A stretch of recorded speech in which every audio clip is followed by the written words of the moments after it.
Fala aí, pessoal, sejam bem-vindos para mais um vídeo desafio. Nesse vídeo aqui eu vou estar falando mais sobre premissas, né?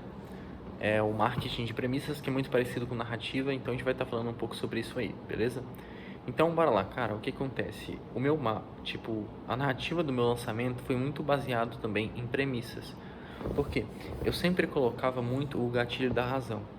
Então eu coloquei uma dualidade, um oceano vermelho e um oceano azul. Então, só isso aí já foi uma narrativa. Então, uma narrativa que foi meio... foi uma narrativa que eu criei, no qual tinha, vamos dizer, dois lados da moeda, entende? Então, isso fez parte do contexto ali da narrativa.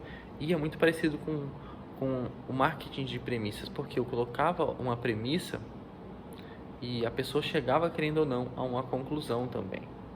Então, por exemplo, no marketing de premissas, quando eu afirmo que, por exemplo, a Hotmart recebeu 835 milhões, Hotmart ganha uma pequena parte dos infoprodutores. Eu estou dando as premissas aqui. A grande maioria dos clientes da Hotmart são pequenos empreendedores. Os investidores esperam 5 a 10 vezes o retorno. Quais são as conclusões disso, por exemplo? Eu coloquei várias premissas e agora eu dou conclusões sobre essas premissas. Então, tem muita gente ganhando dinheiro com produtos. Muita gente ainda vai ganhar. Essa é uma oportunidade gigante. Então, quando eu falo, por exemplo, eu coloco a premissa aqui. O mercado de, por exemplo, lá no meu nicho, assimetrias cranianas, cresceram 600% nos últimos anos. Primeira premissa. Quando eu digo lá também que, por exemplo, essa profissão começou a ser divulgada há menos de 10 anos, isso é outra premissa. Quando eu digo lá também que tem mais de 300 mil bebês com assimetrias cranianas, é outra premissa que eu jogo. Quando eu digo que, por exemplo, quando eu coloco, por exemplo, o fisioterapeuta pediátrico é mais remunerado, é outra premissa. Essa aqui não é bem uma premissa, mas enfim. Então, isso é um marketing baseado em premissas, entende? Então, isso é um pouco sobre você colocar argumentos que levam a pessoa a uma conclusão. E às vezes ela mesma toma essa conclusão. Claro que isso é baseado em você apresentar uma oportunidade para ela, mas querendo ou não faz muito sentido, sacou? Você conseguir aproveitar e conseguir mostrar isso aí para ela com base nas premissas, entende? Então é você mostrar o porquê que aquilo é real, entende? Não só você fazer várias afirmações, mas você colocar muita razão, muita premissa naquilo que você passa como conceito, beleza? Então, agora só voltando aqui no ponto do storytelling, né? O que acontece é que, por exemplo, dentro do storytelling, cara, existe sempre uma narrativa do vilão, uma narrativa do herói.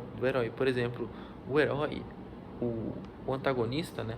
O vilão, ele tem sempre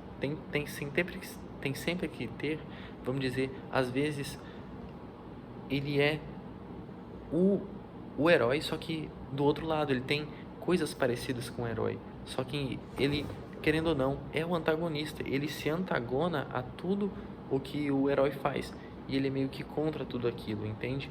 E ele tenta atrapalhar o herói de chegar no objetivo dele. E, por exemplo, dentro da sua narrativa, é sempre importante você colocar um vilão ali ou um antagonista muito forte, porque isso deixa a sua narrativa muito mais forte, entende? Isso deixa a sua história muito mais forte. E em toda história que você for ver, sempre tem um vilão, entende? Em quase todas as histórias. E o vilão, ele faz muito esse papel, né, de atrapalhar a chegar no objetivo final, e você mesmo pode criar o vilão dentro da sua narrativa, não necessariamente, claro, eu tô falando muita coisa sobre filme aqui, mas isso você pode adaptar à realidade e colocar o vilão como algum outro caminho, sei lá, o vilão ele pode ser várias coisas que você pode criar, entende? Então, eu acho que é mais ou menos sobre isso, né?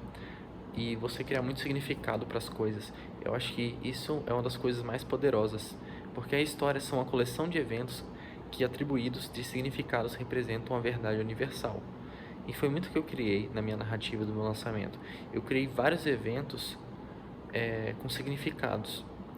Então, cada evento que tinha ali era um significado, e pum, pum, pum, pum. Você criar muitos significados que no final representem uma verdade universal. Isso que acontece muito por exemplo, na história do Chapeuzinho Vermelho. São a série de eventos que no final representam a verdade universal. Ela passa por uma história e aquela história no final, ela tem, por exemplo, um conselho, né?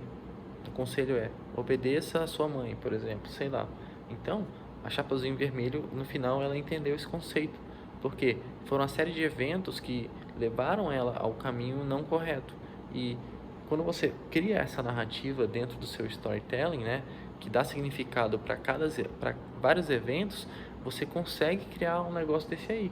E a verdade é que é muito fácil falar aqui, né? O interessante é você criar essa parada, o difícil é você criar.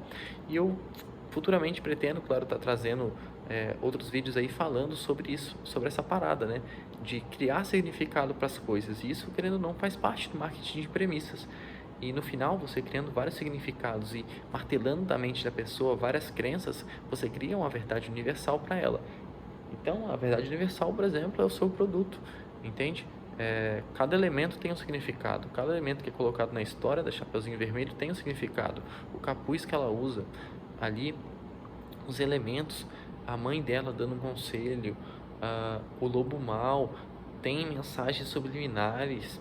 Então, todos os eventos, ele indicam para um significado. Esses vários significados, quando você vai martelando cada vez mais na mente das pessoas e colocando vários significados para aquilo que ela acredita, você cria uma verdade universal dentro da mente dela, beleza? E eu pretendo estar trazendo um vídeo aí falando sobre como fazer isso realmente na prática e se aprofundando, cara, nisso aqui, porque isso aqui é muito interessante, né?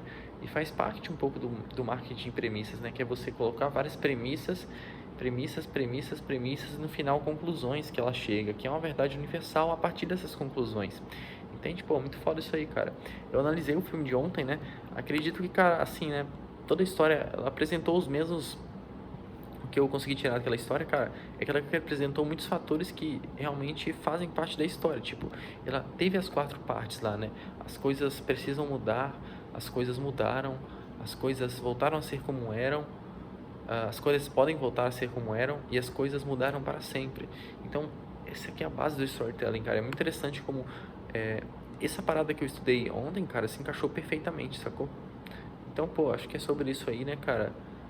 A narrativa, ela é criada e sempre tem um vilão, sempre tem um herói que está em busca do objetivo dele e ele passa por vários conflitos e por várias coisas que impedem ele de chegar no objetivo dele final.